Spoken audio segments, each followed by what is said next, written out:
Amen. En tout cas, je suis très heureuse d'être avec vous en ce matin pour louer notre Dieu. Je passe le bonjour à ceux qui nous suivent sur Internet, sur YouTube. Que le Seigneur vous garde. Est-ce qu'on peut se mettre ensemble debout dans sa présence? Nous savons qu'il nous a précédés en ce lieu. Donc de là où tu es, même chez toi, mets-toi debout. Mets-toi debout pour adorer ton Dieu, pour élever son saint nom. Si nous sommes là, c'est pour lui. Amen. Amen. Est-ce que nous pouvons acclamer notre Dieu? Encore plus fort, c'est encore trop timide. Acclame ton Dieu en ce matin. Il a tellement fait pour nous. Il nous a gardés durant toute cette semaine. Si nous sommes là, c'est pour lui rendre notre reconnaissance. Amen. Alléluia, Jésus. Nous voulons faire résonner ton nom en ce lieu. Nous voulons faire résonner ton nom dans nos vies. Nous voulons faire résonner ton nom dans cette ville. Car tu as reçu le nom au-dessus de tout. Alléluia, Jésus.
Oh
pas timide dans sa présence.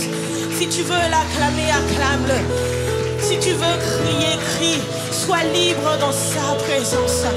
Oh Jésus, c'est ton nom que nous élevons. En ce matin, nous voulons nous joindre aux anges qui acclament ton nom, qui célèbrent ton nom. Oh Jésus, à toi l'agneau, l'agneau, l'agneau immolé. Reçois notre adoration ce matin. Reçois la louange de ton peuple qui monte vers ton trône de gloire ce matin. Jésus, Jésus, Jésus. Tous les anges pour sa sainteté. L'univers crie sa majesté. Chantons gloire et puissance, force et louange à l'agneau immolé. Tous les anges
Église, commence à élever le nom de Jésus. Le nom qui est au-dessus de tout autre nom. Ce nom qui nous donne la victoire. Ce nom qui nous donne cette espérance. Élève ta voix en ce lieu. Élève ta voix. Élève le nom de Jésus.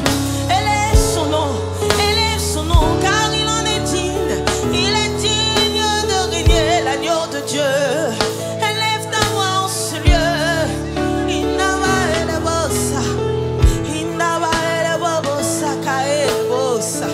Oui, Seigneur, c'est ton nom que nous élevons.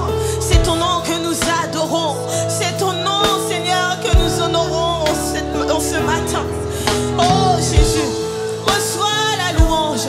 Nous voulons te célébrer, toi l'agneau de Dieu. Toi l'agneau immolé. Toi qui as pris ma place à la croix. Toi qui as pris ma place sur cette croix. C'est ton nom que nous élevons, Jésus. C'est ton nom que nous adorons, Jésus. Élève le nom de Jésus. Élève le nom de Jésus. Que tous les autres noms disparaissent en ce lieu. Que tous les autres noms disparaissent en ce lieu. Que ton nom seul règne au milieu de nous. Que ton nom seul règne au milieu de nous. Que ton nom seul règne au milieu de nous. Alléluia. Oh, que tout esprit soit soumis à ton autorité, Jésus. Jésus. Jésus. Oh, le rababa et le bossa. Jésus. Jésus. Jésus, il est question de toi en ce moment. Jésus. Jésus, il est question de toi en ce moment. Jésus. Jésus, il est question de toi en ce moment. Jésus. Jésus, il est question de toi, Jésus. Jésus. Indaba elebo sa, indaka elebo. Commence à élever ce nom. Église, commence à élever ce nom. Là où tu es, dans ta chambre, dans ta cuisine, dans ton salon, élève le nom, élève son nom au-dessus de tout. Jésus, Jésus. Mais levé, cœur ouvert, grand comme le ciel, nous t'élevons plus haut, nous t'élevons plus haut. Mais levé, cœur ouvert, quand nous prions. Hey. Seigneur, nous t'élevons. Mais levé, cœur ouvert, grand comme le ciel. Nous t'élevons plus haut, nous t'élevons plus haut. Mais levé, cœur ouvert, quand nous prions. Seigneur, nous t'élevons.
autres noms disparaissent jusqu'à ce qu'il n'y ait que toi, que tous les autres noms disparaissent. Jésus prend la place. Jésus prend la place. Alléluia. Jésus prend la place en ce moment même, en cet instant même. Jésus te visite en ce moment même. Jésus transforme ta situation en ce moment même. Il te visite de là où tu es. Il te touche de là où tu es. Il t'a localisé de là où tu es. Élève seulement ta voix. Élève seulement ta voix. Ouvre-lui ton cœur. Ouvre-lui ton cœur. Ouvre-lui ton cœur en ce moment. Il veut prendre toute la place. Il veut prendre toute la place. Il veut te combler de sa présence. Il veut te combler de sa présence.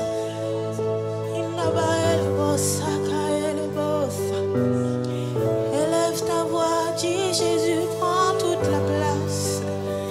Prends toute la place. Je te donne toute la place. Prends toute la place. Je te donne toute la place. Prends toute la place.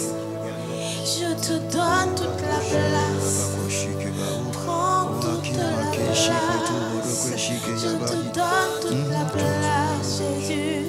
Prends toute la place. Je te donne toute la place. Prends toute la place. Je te donne toute la place, Jésus. Prends toute la place dans mon cœur. Je te donne toute la place, Jésus. Prends toute la place. Me voici, prends toute la place. Je te donne toute la place. Oh, prends toute la place. Je te donne toute la place. Prends toute la place. Prends toute la place. Oh Jésus. Je te donne toute la place. Prends toute la place. Je te donne toute la place.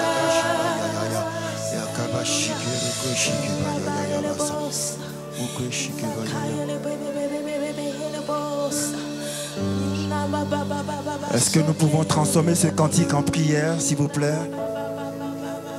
Est-ce que nous pouvons inviter Jésus dans nos vies à prendre toute la place?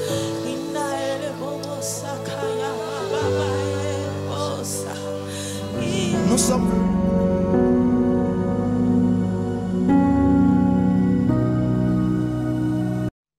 Colossiens 1, 24 à 29.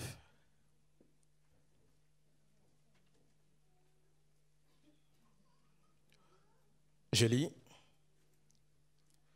Je me réjouis maintenant dans mes souffrances pour vous. Et ce qui manque aux souffrances de Christ, je l'achève en ma chair pour son corps qui est l'Église. C'est d'elle que j'ai été fait ministre selon la charge que Dieu m'a donnée auprès de vous, afin que j'annonçasse pleinement la parole de Dieu. Le mystère caché de tout temps et dans tous les âges m'est révélé maintenant à ses saints, à qui Dieu a voulu faire connaître quelle est la glorieuse richesse de ce mystère parmi les païens, savoir Christ en vous, l'espérance de la gloire. C'est lui que nous annonçons, exhortant tout homme et instruisant tout homme en toute sagesse, afin de présenter à Dieu tout homme devenu parfait en Christ. C'est à quoi je travaille, en combattant avec sa force qui agit puissamment en moi. Amen. Ces paroles viennent de l'apôtre Paul, qui, étant en prison, a entendu parler des hérésies, des faux enseignements qui menaçaient la foi des chrétiens de Colosse. Ces chrétiens, au départ, ne sont pas des Juifs. Ils sont des païens, ils sont venus convertis à la foi chrétienne. Des enseignements sont venus à eux pour leur dire, malgré leur foi en Christ, ils doivent rendre des cultes aux anges. Mais Paul, étant appelé à défendre le bon enseignement de la parole de Dieu, depuis la prison, leur a adressé cette épître. Et la portion que nous avons lue, il leur parle de sa lutte, de son combat en faveur des églises pour pouvoir garder la bonne doctrine, le bon enseignement. Et de cette portion, j'ai tiré 3 types de modèles que cet homme est pour nous et que je vais partager avec vous. 3 types de modèles que l'apôtre Paul est pour l'Église. Parlant de l'Église, je parle de nous, je parle de moi, je parle de toi. Et tout d'abord, lui-même, il a suivi le modèle de Jésus. Il a suivi l'exemple de Jésus. Et il pouvait dire aux Corinthiens, soyez mes imitateurs, comme moi-même je le suis de Christ. Amen. Comme moi-même je le suis de Christ. Parce qu'il voit en Christ le modèle parfait. Et c'est vrai. Christ est le modèle parfait. Et Paul aussi, voyant sa vie, sa marche, sa vie de foi avec Dieu, a eu la certitude qu'il peut aussi être un modèle et un exemple pour la vie des croyants.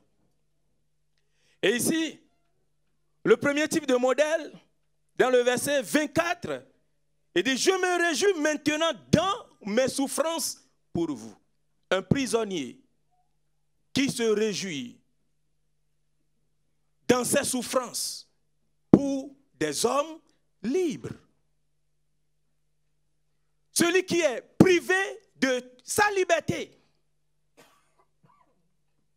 réduit à une cellule de prison,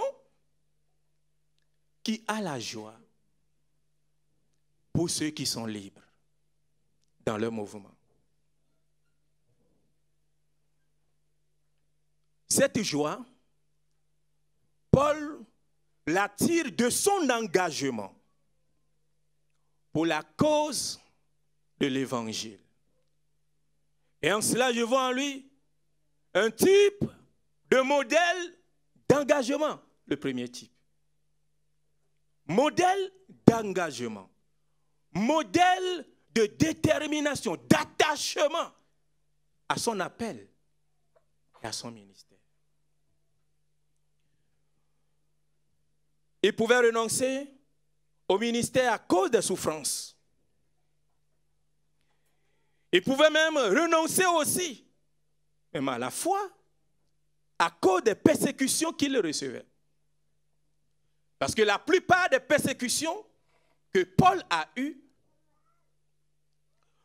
sont venues des Juifs, des gens qui connaissent aussi la parole de Dieu, mais qui luttaient contre lui parce qu'ils n'acceptaient pas que Paul prêche le salut par la foi seule en Jésus-Christ. Les Juifs trouvaient anormal qu'on dise que les païens qui n'ont jamais été membres du peuple de Dieu deviennent membres du peuple de Dieu par la simple foi en la personne de Jésus-Christ.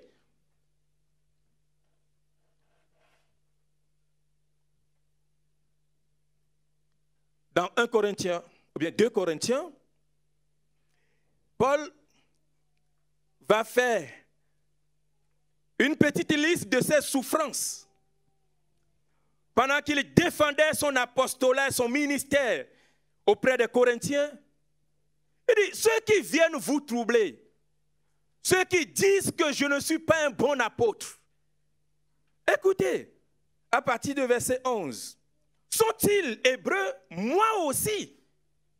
Sont-ils israélites? Moi aussi.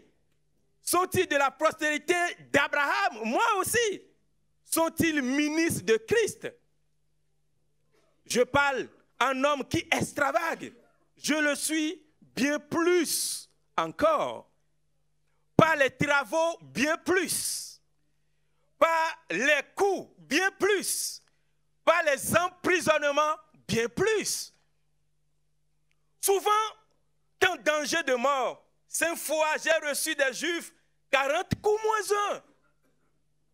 3 fois j'ai été battu de verge. 1 fois j'ai été lapidé. 3 fois j'ai fait naufrage. J'ai passé 1 jour et 1 nuit dans l'abîme. Fréquemment en voyage, j'ai été en péril sur les fleuves. En péril de la part des brigands, en péril de la part de ceux de ma nation, en péril de la part des païens, en péril de la part des brigands, en péril de la part de ceux de ma nation, en péril de la part des païens, en péril dans les villes, en péril dans les déserts, en péril sur la mer, en péril parmi les faux frères. Tout cela à cause de la parole de Dieu. Et dans Actes chapitre 14, il a prié pour un paralytique qui s'est levé. Toute la ville est venue pour faire des sacrifices parce que la foule disait, oh, les dieux nous ont visités. Paul dit, écoutez, ne faites pas ça. Nous ne sommes pas des dieux, mais nous sommes des hommes comme vous. Nous parlons du Dieu vivant en qui vous devez croire. La foule n'a pas accepté son message. Paul a été lapidé à mort. Croyant qu'il est mort, ils l'ont traîné hors de la ville. Mais quelque temps après, il s'est relevé. Et où il est parti? Il est encore rentré dans la ville. En temps normal, il devait continuer son chemin. Bien qu'il soit menacé dans la ville, il est reparti encore dans cette ville. Après, il dira aux Romains, qui nous séparera de l'amour de Dieu? Qui? Rien. Paul dit rien ne peut nous séparer de l'amour de Dieu. Tribulation, nudité, faim, maladie, mort, rien ne peut nous séparer. Lui, premièrement, il peut dire rien ne peut me séparer. Son engagement, il était déterminé. Amen. Pour dire rien ne va m'amener à laisser le ministère, rien ne va m'amener à renoncer le nom de Jésus. Mais il y avait 2 choses qui soutenaient l'engagement de l'apôtre Paul. Dans le verset 25, il dit, c'est d'elle, il parle de l'église, c'est d'elle j'ai été fait ministre, selon la charge que Dieu m'a donnée auprès de vous, afin que j'annonçasse pleinement la parole de Dieu. Aux Éphésiens, il va expliquer. Éphésiens 3, à partir du verset 4. En les lisant, vous pouvez représenter l'intelligence que j'ai du mystère de Christ. Il n'a pas été manifesté aux fils des hommes dans les autres générations, comme il a été révélé maintenant par l'Esprit aux saints apôtres et prophètes de Christ.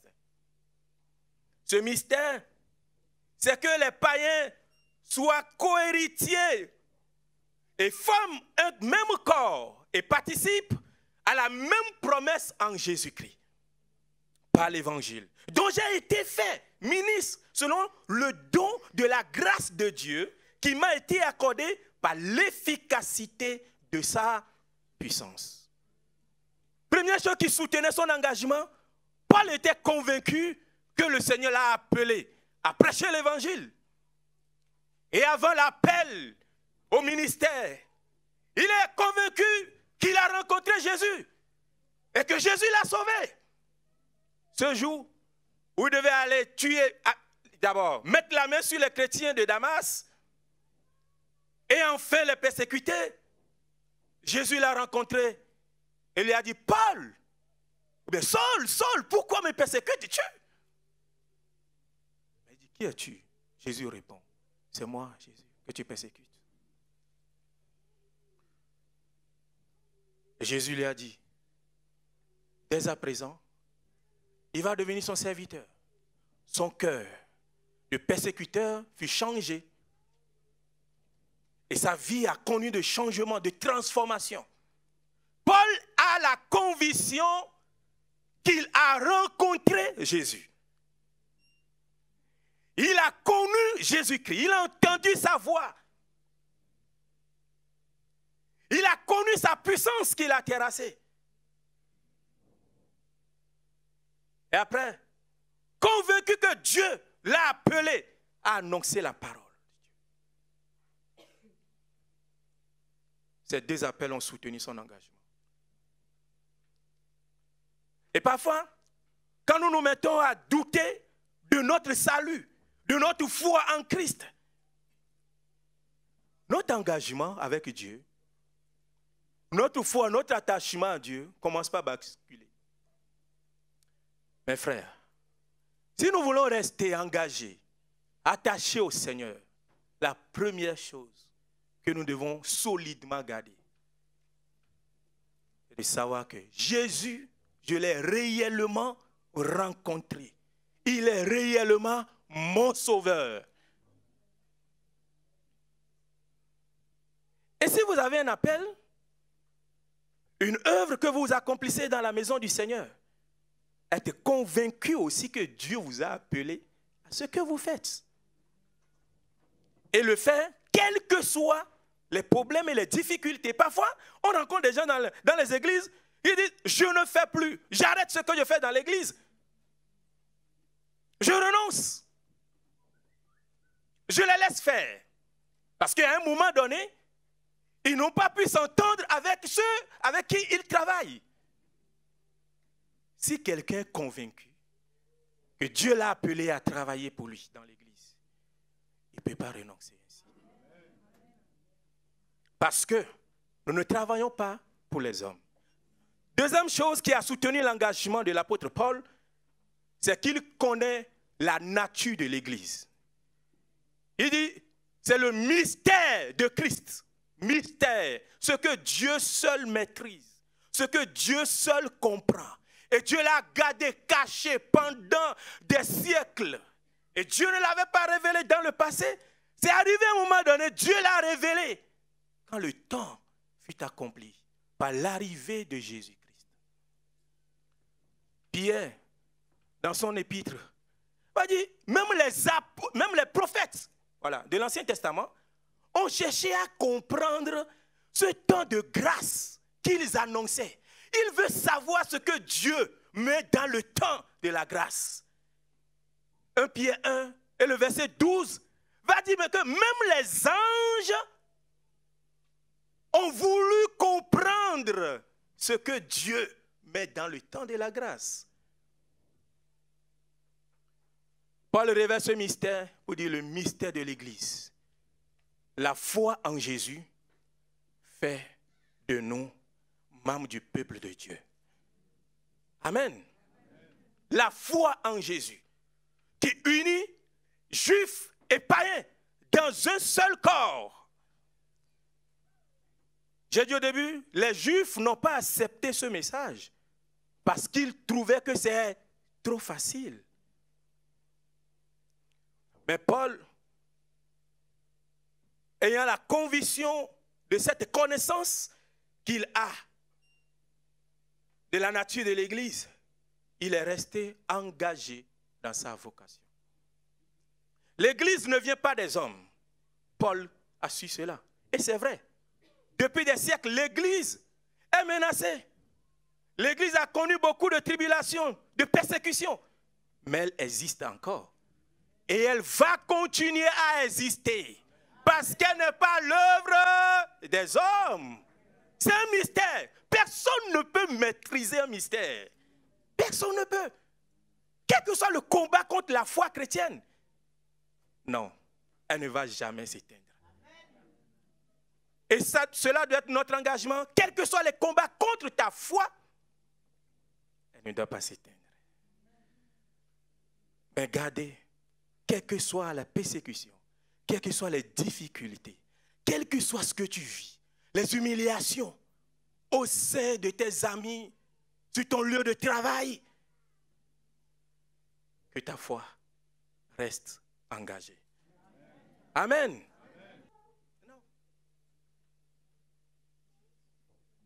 C'est ce que nous devons manifester. Pendant ce temps où la foi chrétienne est menacée subtilement dans tous les systèmes, ouais. Que Dieu nous garde pour cela. Amen. L'Église ou la foi chrétienne, elle ira jusqu'à la fin car elle a été mise en place par le Seigneur Jésus. Deuxième type de modèle que je vois ici dans la vie de l'apôtre Paul. Au verset 28, il dit: c'est lui que nous annonçons, exhortant tout homme et instruisant tout homme en toute sagesse, afin de présenter à Dieu tout homme devenu parfait en Christ.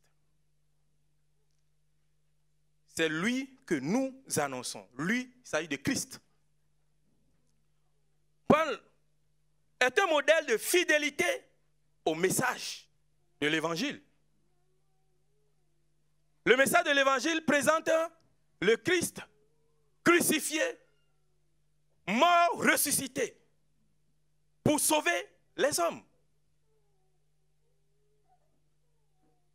Ailleurs, il dira, nous n'annonçons pas la sagesse humaine, mais nous annonçons la sagesse de Dieu, qui est une folie pour le monde. L'apôtre Paul a gardé sa fidélité au contenu du message qui sauve. C'est l'évangile qui sauve. C'est l'évangile qui transforme. Autre message que l'évangile ne peut pas sauver, ne peut pas changer le cœur humain, ne peut pas libérer, rendre libre quelqu'un. C'est la vérité qui libère. Et Jésus l'a dit. Jésus l'a dit. La vérité, c'est elle qui libère. En son temps, Paul a connu plusieurs prédicateurs qui n'ont pas prêché l'évangile comme cela se doit. Et il a beaucoup averti les églises. Il dit même, si nous partons et que même les anges venaient du ciel, vous annoncez autre chose, qu'ils soient anathèmes. Il a exhorté Timothée à garder le bon dépôt de la parole de Dieu par un message pour plaire à son public. Et après, il a averti, écoute Timothée,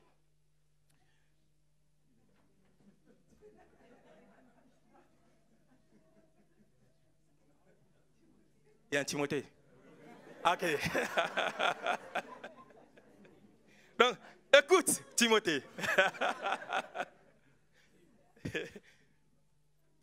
Le temps arrivera où les hommes chercheront à écouter ce qu'ils veulent écouter. Et pour cela, ils vont se donner une foule de docteurs, de prédicateurs, de prophètes. Paul n'a pas ajouté prophète. Parce que certainement en son temps, il n'y avait pas de prophète comme aujourd'hui. Donc j'ajoute prophète aussi.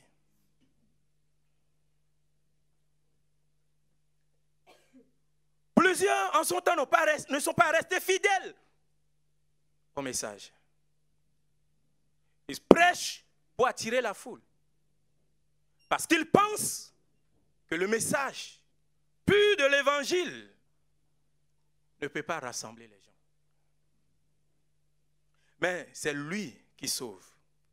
Il n'y a pas autre parole, autre message qui ait la capacité de toucher le cœur humain, le délivrer de la puissance du péché, si ce n'est l'évangile. Hébreux 4, 12 dit que la parole est efficace. Elle est comme une épée à double tranchant. Pour faire quoi? Pour séparer, pour libérer le cœur de l'homme, séparer l'âme de ce qui la tient esclave. La fidélité au contenu du message de l'évangile ne concerne pas seulement les prédicateurs. Elle concerne aussi la communauté, l'église, l'assemblée. L'église doit aimer écouter la parole de Dieu qui la libère, qui la sauve, qui la préserve et qui la conserve pour le Seigneur. Dans l'église, nous ne devons pas aimer entendre ce que nous voulons entendre. Et souvent, nous voulons entendre des messages qui vont nous amadouer, un petit massage au cœur. Oui, la parole de Dieu, la pure parole de Dieu fait cela aussi. Quand tu es en difficulté, quand tu as des soucis, la parole vient pour dire, oh, sois consolé, sois fortifié. Espère encore en Dieu, parce que Dieu ne t'a pas oublié, et que Dieu est avec toi, et que Dieu va toujours te soutenir. Ça, c'est un aspect. Nous n'allons pas rester attachés seulement à cet aspect de la parole de Dieu. Il faut accepter aussi l'autre aspect. Où elle vient, et elle dit, écoute, dans ton cœur,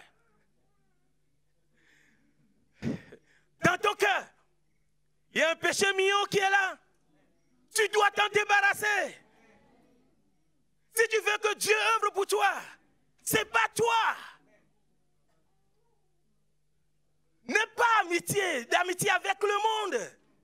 Car l'amitié du monde, Dieu n'aime pas cela. Nous devons accepter la parole dans toute sa totalité. Quand nous acceptons la parole dans toute sa totalité, elle exerce le pouvoir sur nous de nous transformer et de nous changer.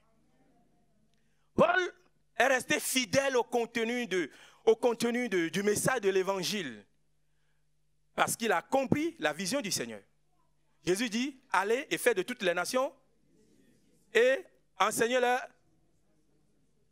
tout ce que je vous ai prescrit. Gagnez les âmes et les instruire. Ici, il dit, c'est lui que nous annonçons, exhortant tout homme et instruisant. Voilà. Exhorter et instruire. Exhorter, c'est avertir. C'est dire, écoute, donne ta vie à Jésus. C'est lui qui peut te sauver. Crois en Jésus. Il est le sauveur. Il est mort pour tes péchés. Celui qui croit en lui a la vie éternelle. Mais celui qui ne croit pas en lui est déjà condamné. Un avertissement. Exhortation à venir à la fois. Et après, instruire, enseigner, édifier, encourager, à rester dans la foi, à rester attaché à Dieu. Il a compris. Et deuxième chose qu'il a comprise, encore, afin de présenter à Dieu. Dieu est où? Dieu est dans l'éternité. Paul a la conscience de l'éternité. C'est pourquoi il il est resté fidèle à l'évangile. La conscience de l'éternité. Tout ce que nous faisons est lié à l'éternité. Tout ce que nous faisons avec des motivations pures, selon Dieu, aura sa récompense au ciel dans l'éternité. Mais tout ce qui n'est pas fait avec de bonnes motivations va périr ici sur la terre. Conscience de l'éternité. Pensons à l'éternité dans notre vie, dans tout ce que nous faisons. Quelle est la place de l'éternité? Après ta mort, comment cela va se passer?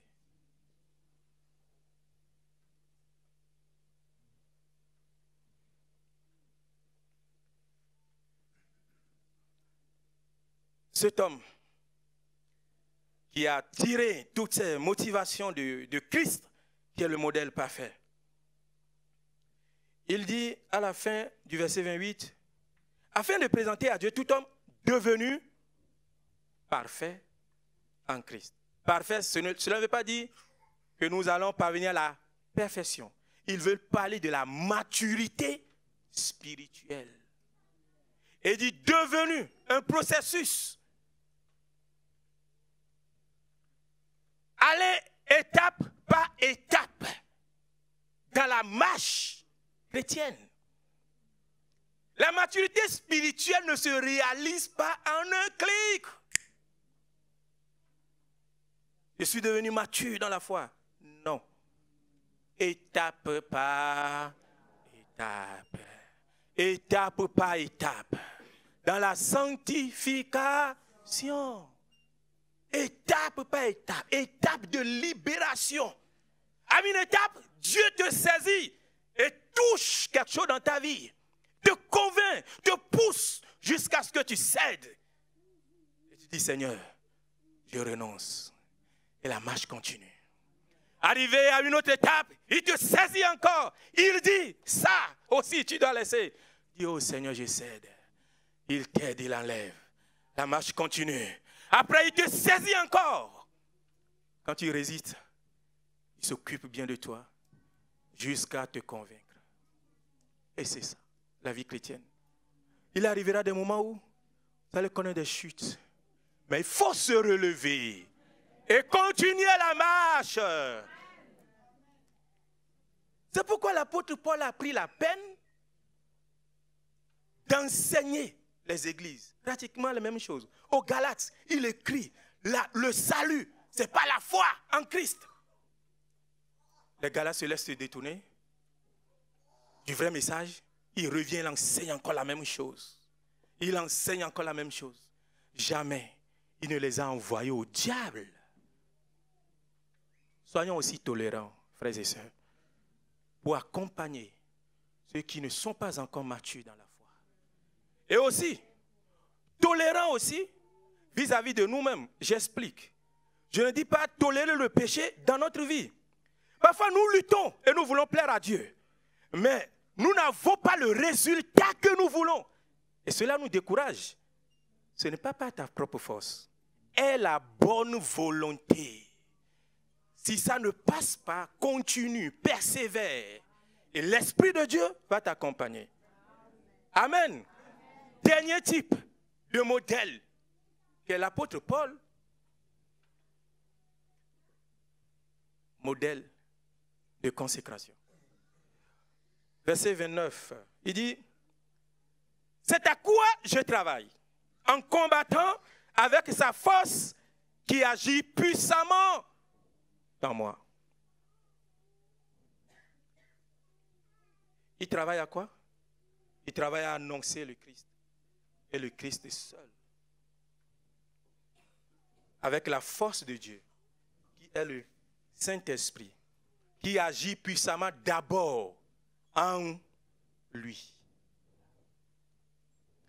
La consécration passe par le don de soi à Dieu.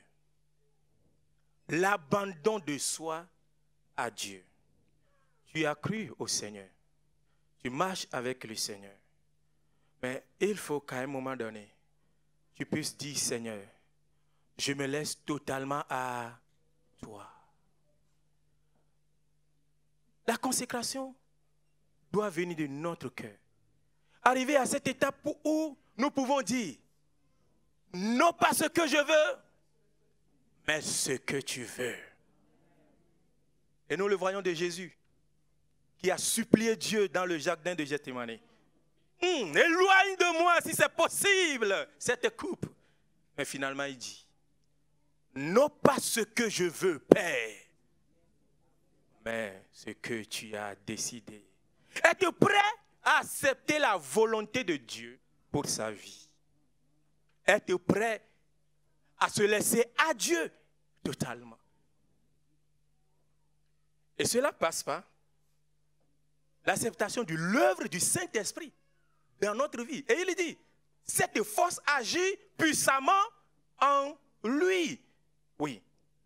Avant d'agir avec lui. L'œuvre de l'Esprit en nous, avant l'œuvre de l'Esprit sur nous. Amen. L'œuvre de l'Esprit en nous, avant l'œuvre de l'Esprit sur nous. Parce que l'œuvre la plus importante, c'est celle que le Saint-Esprit réalise dans notre cœur. Paul avait besoin que l'Esprit travaille, la force de Dieu travaille en lui. Parce qu'à cause de toutes ces souffrances, persécutions, l'amertume allait gagner son cœur. L'Esprit était là, purifiait son cœur, fortifiait son cœur. Et l'aidait aussi à garder l'espérance sur Dieu. Après cet esprit, à travailler avec lui.